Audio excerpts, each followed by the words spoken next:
Welcome to the Rewilded Human podcast, where Dr. Lucille and Lynn will tackle your most difficult and intimate questions with candor, tough love, and a little dash of humor. In today's episode, So you need a really, really good lawyer who knows the ins and outs and has dealt with these kinds of cases, because that's going to give you at least some support and some stability and some sense of somebody being in your corner.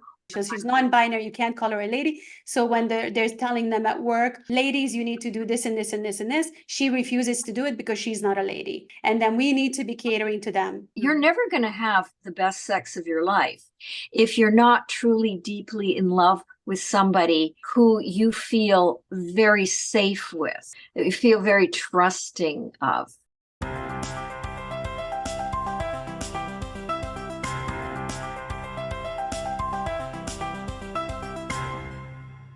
Hello, everyone, and welcome to episode 45 of the Rewilded Human podcast. I'm here with my beautiful and very, very wise co-host, Dr. Lucille, and we will be addressing your most intimate questions today.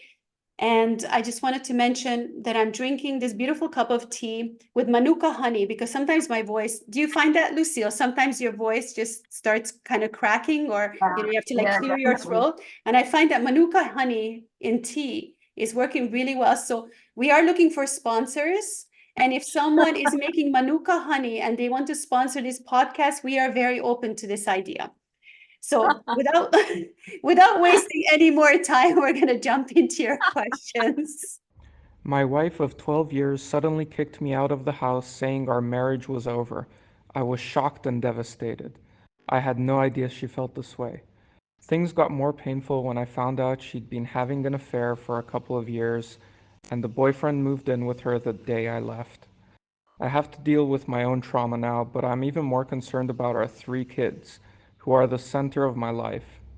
I feel I'm the best parent to take care of them, but I'm now being harassed by my ex, who's making outrageous claims that I'm a bad parent and she should get sole custody. What should I do to protect my right to parent my kids?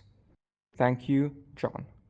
Well, John, that is a really devastating experience that you've had, and I'm shocked too. And I imagine that you're still you're very much dealing with the trauma of it, and then on top of that, to have all this conflict with your ex. I'll be very brief. This is not psychiatric advice, but I've learned this over the years. Get a really good divorce lawyer. Number one, absolutely. And take your time, interview a number of them, because most lawyers will give you, say, 30-minute free consultation just to see if there's a good fit, if they feel they can help you and answer some basic questions. Take your time and find the best lawyer, because you are going to probably have a protracted, and I'm sorry to say this, a protracted journey of trying to deal with your ex-wife on the issue of custody. Why do I say that? Because of what happened. You are completely caught off guard. You thought you knew this woman for 12 years. In your mind, probably things were going fine. And then you got, driven over by the bus. I mean, so you may find that she is far more difficult and complicated to deal with in this next part of the journey than you would ever have expected. So you need a really, really good lawyer who knows the ins and outs and has dealt with these kinds of cases, because that's going to give you at least some support and some stability and some sense of somebody being in your corner while you're doing all the process of healing from the trauma, taking care of your kids, dealing with their traumas. I would say put yourself on really firm ground with a really, really good lawyer. And I hope you are also financially stable enough, because that's going to be a costly business. It's going to be costly. I hope, and I know Lynn does as well, that you can get through this as quickly and as painlessly as possible. So Lynn, what do you have to say about this? Cool. That was a really good point, Lucille, because that wasn't like the first thought that I had, but that is definitely the most concerning thing, that he needs to protect himself. And you can't do that without a lawyer, sadly. I mean, and it's really sad, because at the end, the lawyers make all the money, right? When something like this happens, but you can't do it without, there's no other way. And you know, with 3 children, there's so much at stake, and to be blindsided like that after 12 years of marriage, I totally feel for you, John. It's a horrible thing to go through. You definitely need, you know, some kind of healing. You need to get help for yourself as well, and for your children, and to get the emotional support that you need, and to do, you know, with the boyfriend and the having an affair and everything. Like, how do you, I wish there was more that we could do for you, or more things that we could tell you, John, but really ultimately you need to find some kind of healing place. You need to find support where you feel supported, you know, a community, maybe a church, or with friends. Hopefully you have friends that are around you, that are lifting you up and bringing you some joy and getting you out of the house, so that you're not dwelling on this too much. Hopefully your children are doing okay. Yeah, I don't really know what else to tell you. And hopefully you do have a therapist already, but if not, this kind of issue where you probably will need a therapist to get you through. I agree, John. Please write back to us and let us know. And you know, do everything that you need to do to fight for your kids and to protect yourself. You more than deserve it. So let's look at our next question from Jamie. Hi, Lynn. Hi, Dr. Lucille. I know we're all supposed to be politically correct and behave as if we're all woke, but I can't stomach it. I have no problem with people choosing their own sexual orientation or gender identity, but why should everyone have to eat, breathe, and sleep this ideology?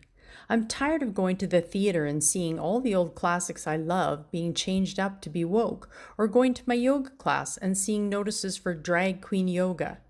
I hope you don't get censored if you address my question, which is, how can I find a way to be true to how I feel without getting into needless arguments? Thanks in advance, Jamie. Jamie, we feel your pain, and there's so much we could say and would like to say, but we cannot, because we will be shut down and censored or blacklisted. It's crazy, absolutely crazy what is happening in this world. I mean, just look at the Olympics. By the time you guys are watching this, it'll be September, but when we're recording this, the Olympics just started. So watching the opening games, I don't think I need to say anything. Anyone who has watched it knows what I'm talking about. The world has gone crazy. And, you know, when it started slowly, decades ago, slowly, we didn't do anything. We just kind of stood by, okay, well, that's okay. And this is okay. And we need to be tolerant, and we need to be tolerant of everything.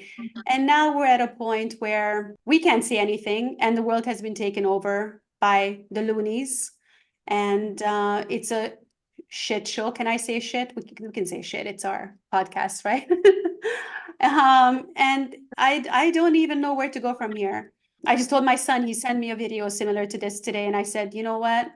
The world is so crazy. Please don't have any children. It was a lady she works at a company, and she says they're calling her ladies, but she's not a lady. So she's non-binary. You can't call her a lady. So when they're telling them at work, ladies, you need to do this and this and this and this, she refuses to do it because she's not a lady. And so, and you know, she had like piercings and blue hair and tattoos all over her face and all this stuff. And then we need to be catering to them. Like, make the crazy stop. Yeah, I agree.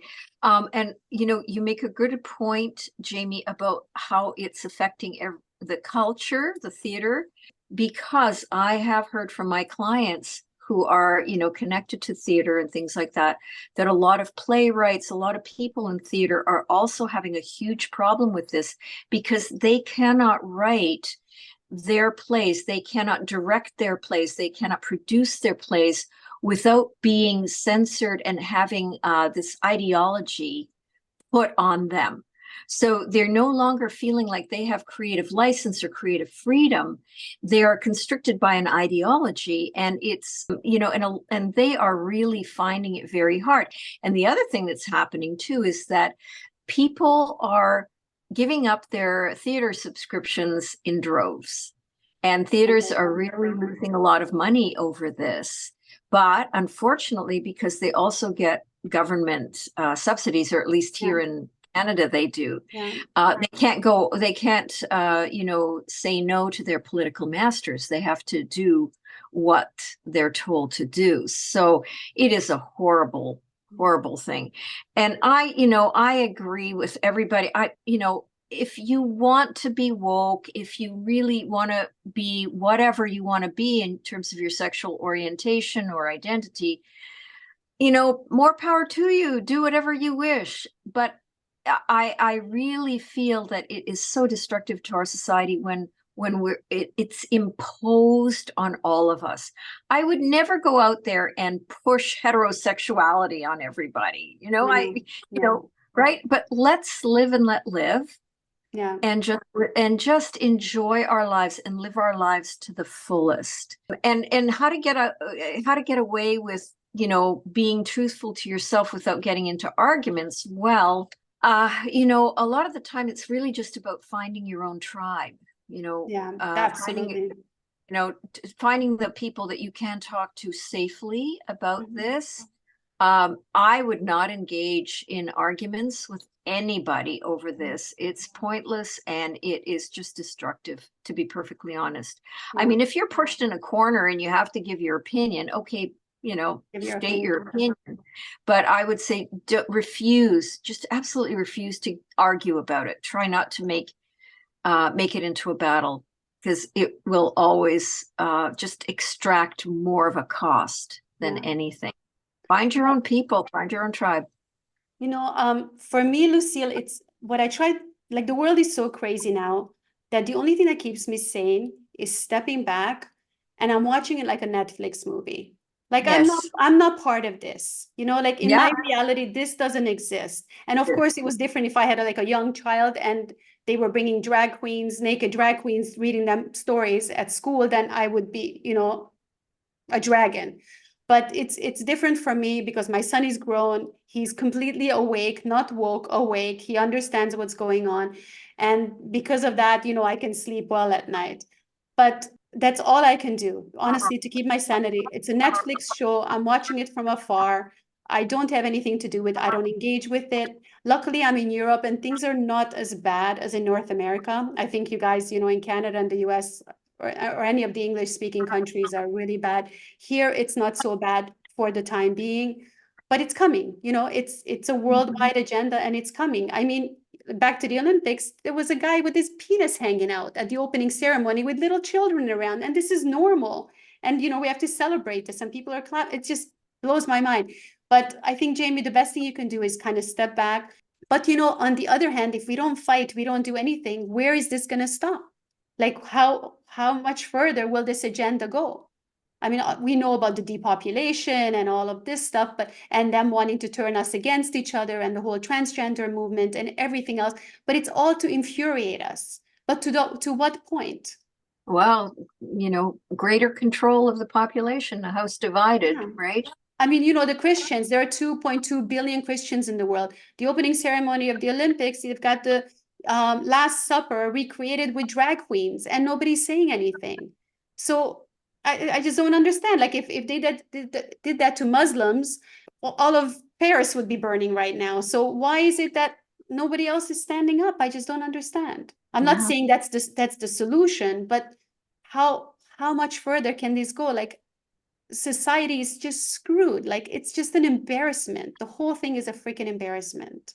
Well, I think like if you look at the history of all of these kinds of weird things that go on in our world, eventually the general population just has enough. They just had, and that there may be a backlash, and hopefully not a violent one. I don't want that to happen, but where people just stop going to events like this, or they vote with their feet, they pull their money out of whatever the event is, whatever. But there probably will be more and more of a backlash. But what the problem with that is, Lucille, is that the pendulum, how it swings, right? And then it swings to the other side, and then we're going to have this ultra conservative Handmaid's Tale kind of society, right? Yeah, well, but people still evolve. You never know. There are those of us who are intent on evolving. So perhaps we don't know. We can't predict who's going to really wake up and who's going to say, this is all nuts, and I'm just going to create the best life I can and help other people do the same thing. You know, you never know. No, it's true. And more people are waking up than ever before. Like you see in the last 4 years, people have woken up and they are seeing through the agenda. So that's a really good first step already, that people are acknowledging that there's a problem. Yeah.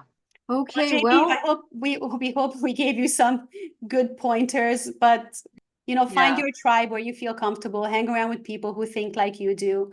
Don't get into crazy arguments, and just step back, and what you can't control, you need to let it go.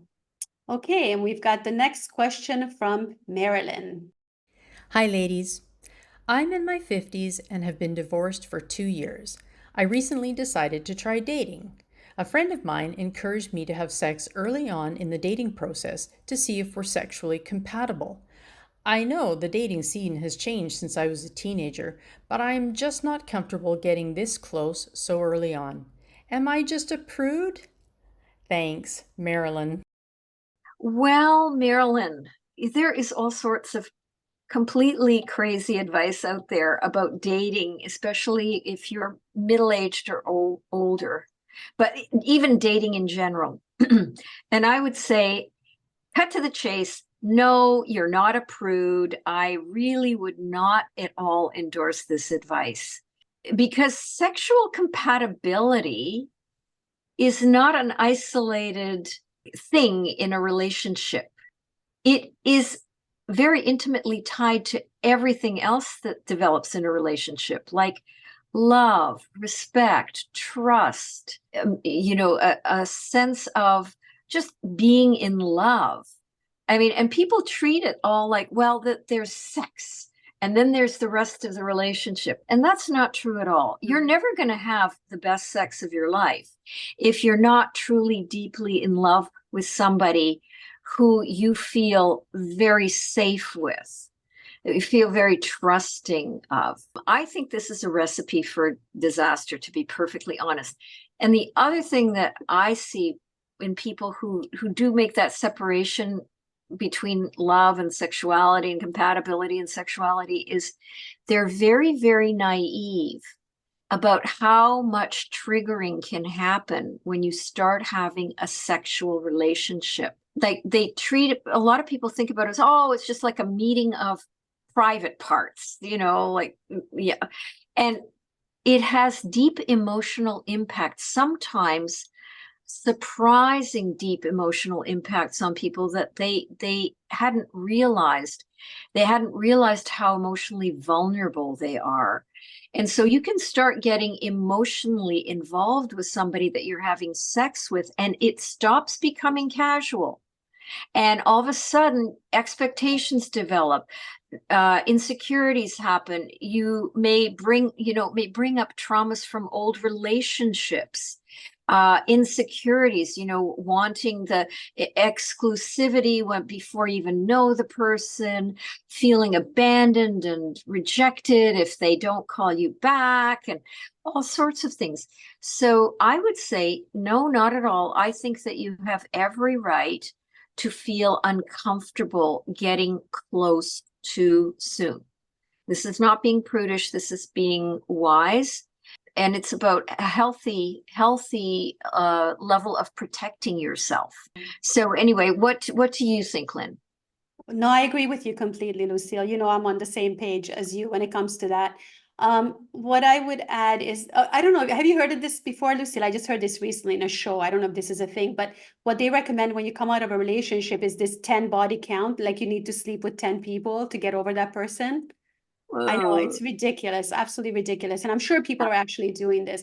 But what people don't understand is that, first of all, you carry the DNA of every single person you ever had sex with. You carry them in your body. So when you've had hundreds of partners, what kinds of DNA are you carrying? And what kind of diseases and complications can that cause? Or energetically, spiritually, what kind of issues? Energetically, right? Big one, Sex is, like you said, it's not just banging two genitals together. It's two souls coming together energetically, these two bodies and mind and everything together. why would you want to do that with someone that you're not in love with or really connected with and have super strong feelings for? I mean, don't you Right. have any self-respect for your body to just throw it to anybody?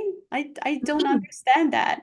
And Yes. today's culture is that's, you know, the hookup culture. You go to the club, you get drunk, and then you go into the bathroom and you sleep with whoever. Yeah.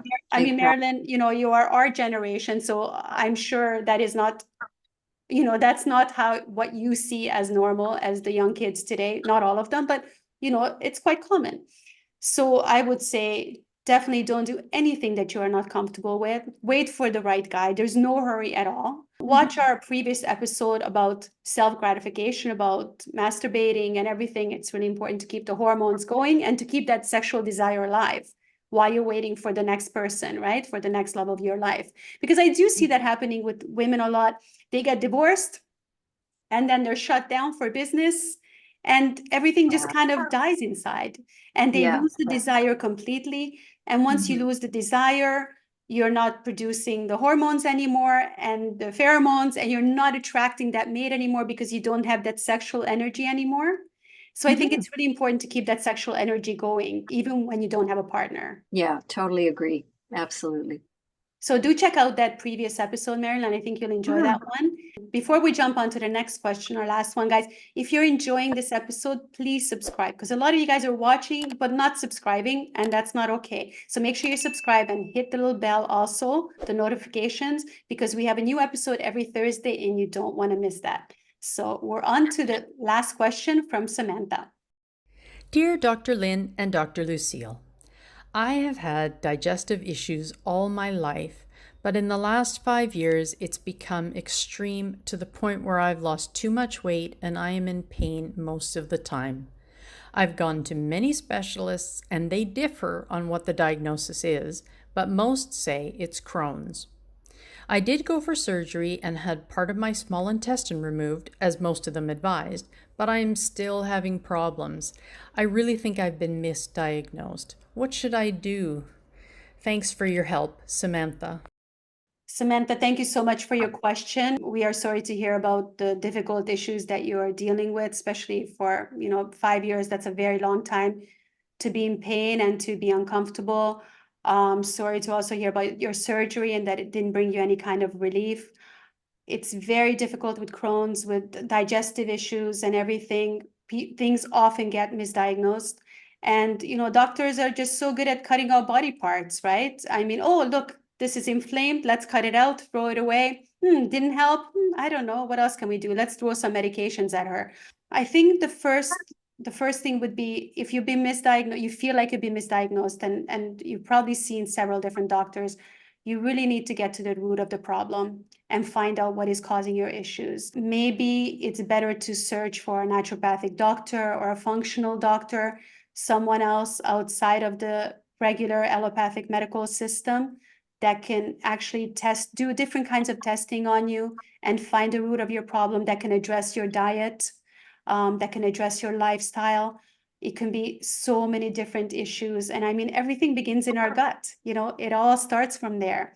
And the gut bacteria and everything. I mean, we are basically bacteria. We have like 30, 40 trillion bacteria in our bodies. We are bacteria pretty much.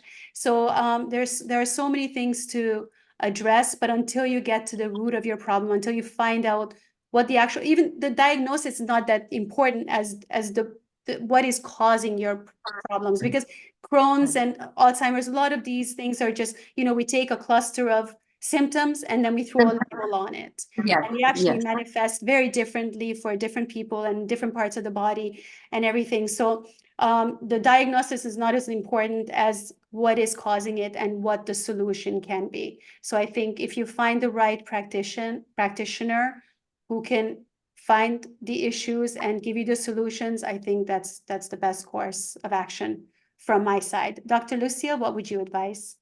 I totally agree with you, Lynn. I went through the medical system. I was medically trained. It is true that there is no real anymore, maybe used to be, but there is no attempt to go for root causes anymore at all. Yeah.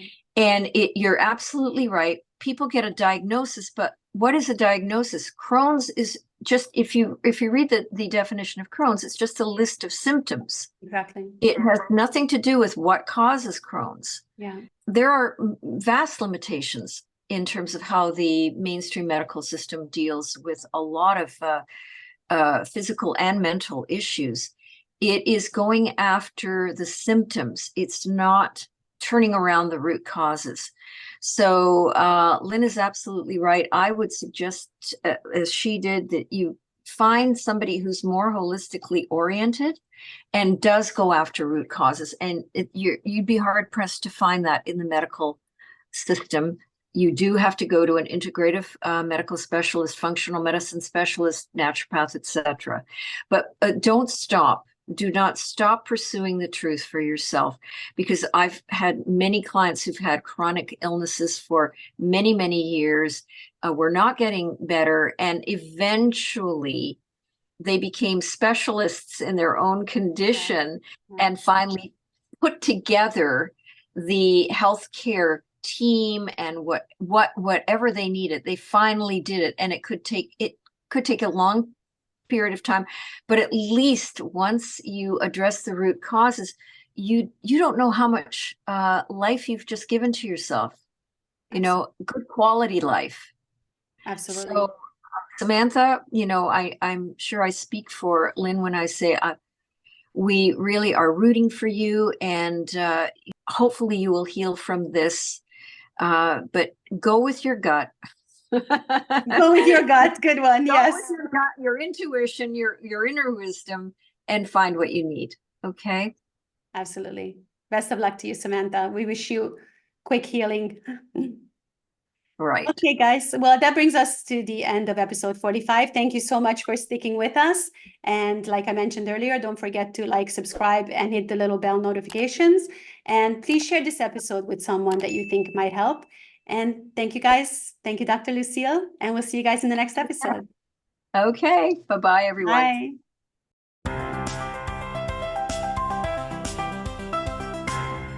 Please be aware that Lynn and I are here to provide insights, advice, stories that are for educational and entertainment purposes only. None of our content should be considered to be personal, medical, or mental health therapy. If you are experiencing a mental health or physical health challenge, please consult the appropriate healthcare specialist. We are here to provide the best possible content in an atmosphere of positive conversation and personal growth.